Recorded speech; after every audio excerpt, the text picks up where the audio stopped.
correctional officers supporting each other. I will watch over my fellow correctional officer with honor as I would my own.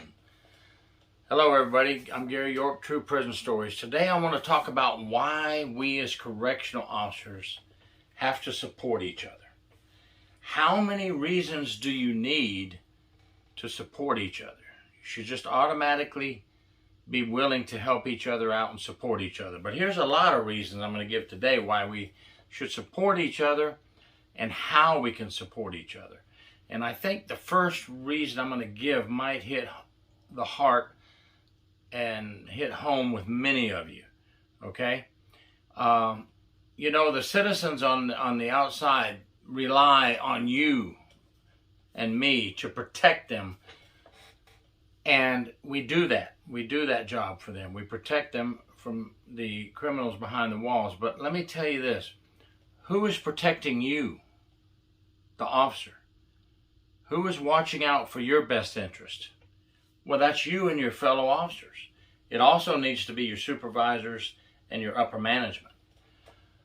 But I'm going to work today on working the front line where we dig in the trenches and we have to watch and cover for each other and make sure we all go home safe. Because what's one reason you should help your fellow officer to go home safe and make it through the shift without harm or anyone being harmed?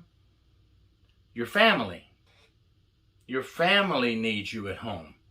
Now, if that's not a good enough reason, I'm going to give you more. But if that's not a good enough reason, I don't know what is. Now, there's a place called Desert Waters Correctional Outreach. It's in Colorado. This week, starting tomorrow, June 5th, I believe is Monday, through the whole week, they're having what they say is the very first National Family of Correctional Officers Week.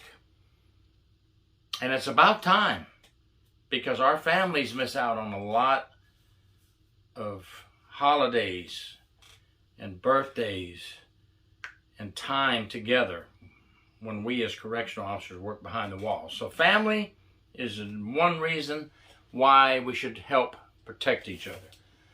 Okay, now, when you are working with a fellow officer, I always say the number one thing you should do is not only keep your head on a swivel and know what's going on in your environment, but communicate with your fellow officers. Gathering information on your shift about an unruly inmate who has caused a lot of trouble, who has made threatening comments. Number one, that should be documented so that we can have classification and our supervisors be aware of it, okay? Documentation is part of protecting your fellow officers. If it's not written down, it didn't happen, right? That's an old saying, and it stands true. Document things that look out of place. An inmate is saying, the heck with you, I'm sick of it, I'm going to hurt somebody. Well, now if you ignore that, you've just ignored protecting your fellow officers, you've ignored protecting the next shift that's coming on duty. What should we do? Document that, make a decision after you turn in your report with your supervisors on what we should do with this person and protect everyone. Now, if you ignore it and just say, hey, it's 20 minutes till I get out of here, I'm not writing nothing up, okay? I'm not doing that. I'm getting out of here. I've been here 12 hours. Maybe you've been here 16 hours. You're on your mandatory 4 that they held you over. I want out. It's not easy. I understand. But listen, here comes the next shift. I come on duty. How's everything going today? Fine. Everything's great. Perfect. Okay. See ya. Bye. I'm out of here. Now, I don't know about the problems that you had on your shift. I don't know about a certain inmate that may need to be watched or moved or talked to, locked down. Who knows what we have to do? But I don't know anything. Now I'm going in for my first count of the day, and bam, I get busted in the head. Protect your fellow officers at debriefing. Take that extra 2 minutes and stand still. Listen, this happened. Other than that, everything's okay. But inmate Jones, I had to write an incident report on inmate Jones. He's making some threatening statements and so forth. We've got him locked down in his cell. Supervisor knows about it. Hopefully my supervisor passes it on to your supervisor, but so you should pass it on to your supervisor as well. Anyway, you get what I'm saying, folks. Spend an extra couple of minutes to tell your fellow officer what's happening so they do not get injured, or other incarcerated folks don't get injured. That's not just the officer that could get injured that's coming on the next shift. It could be the nurse. It could be the counselor. It could be the group therapist coming in that evening to do group counseling. It could be another inmate. Anybody could get hurt. I think I've beaten that horse to death. You got the point on that, okay? Communication, of intelligence gathering, keep everybody informed of what's going on around you.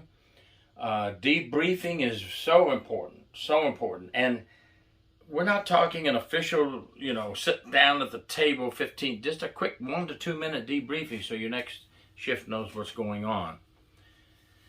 Now we're going to talk about backup. Officer needs assistance in D-dorm. I am free. I can go to that call. I'm not stuck in a certain post that I can't leave, because if I leave that post, I'm going to get in trouble because this is happening. Anyway, that's a whole nother topic there too, is my fellow officers in trouble and I want to go. Follow your policy and procedure is the best I can tell you on that. Whatever your agency's policy and procedure is on responding to calls. But I'm going to tell you something. It's all hands on deck that can go. We used to make a call. All available officers respond to D-dorm. Officer needs assistance. All available officers. You know who you are. If you decide I've got 3 more bites left of my sandwich because I'm one of the officers that's lucky enough to have a lunch break, I'm just going to sit here and finish my sandwich because I'm working 12 to 16 hours a day. I haven't got time for this shit. You're in the wrong business. Your fellow officer is in danger. I don't care if you took your first bite of your sandwich. Drop that shit and run. And run. Run to assist your fellow officer. Every second counts.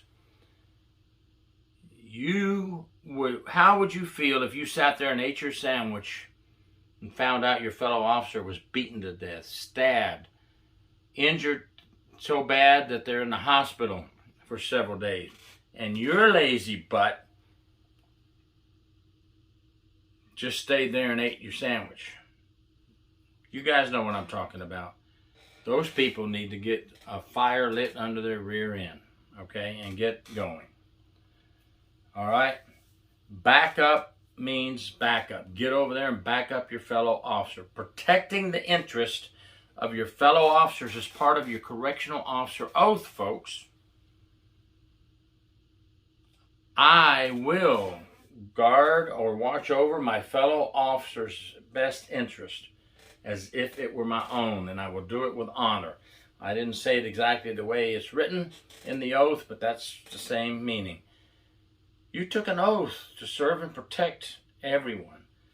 Why is your fellow officer not the number 1 on your list to protect? Okay, think about this, folks. All right? Loyalty to your fellow officer, to your agency. You signed up for it.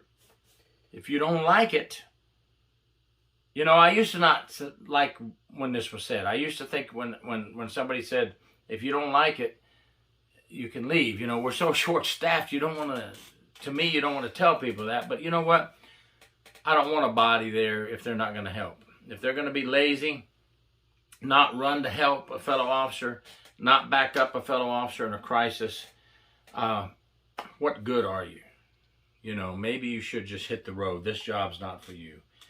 And I'm a little harsh with my words, but I don't care. Because when you're an officer on the front line, you have to know that the man or woman to your side, the man or woman behind you, is there to back you up, to help you in times of need. Support each other, folks. Correctional officers supporting each other. Be there for each other. We have to. Who else is there for us? We want everyone to go home safe to their families. We want everyone to get through this career and retire and enjoy some of the benefits from these hard years of work. Thank you for watching. Gary York, True Prison Stories. Please subscribe.